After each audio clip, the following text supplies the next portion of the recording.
Bizə belə bir trapesiya verib, A bucağı 50 dərəcə, C bucağı 100 dərəcə, B kiçik oturacaq 9, CD də 12. Bizdən AD-ni istəyir. Biz ilk öncə, baxın, C-dən AB-yə paralel düz xətt çəkirəm. Bura paralel düz xətt çəkirəm. Bura bir K nöqtəsi qoyuram.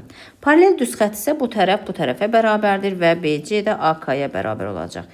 Yazıram BC bərabərdir AK. Deməli, AK-mız da olacaq 9. Bura oldu 9. İndi baxın, bu 50 dərəcədirsə paralelogramdır. Onda burada 50 dərəcə olacaq. Bu bucaq yarı bölünür deməli. 100 dərəcə 50. Bax, bura 50 idisə, onda K bucağı da 50 olacaq. Çünki uyğun bucaqlardır.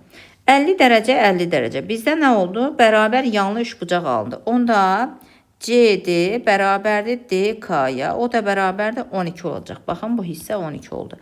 İndi bizdən AD-ni istəyir. Deməli, AD bərabərdir AK. Üstə gəl KD-yə. AK-mız 9-dur. KD-miz də 12. Bərabərdir 21 santimetr. Cavab 21 olacaq.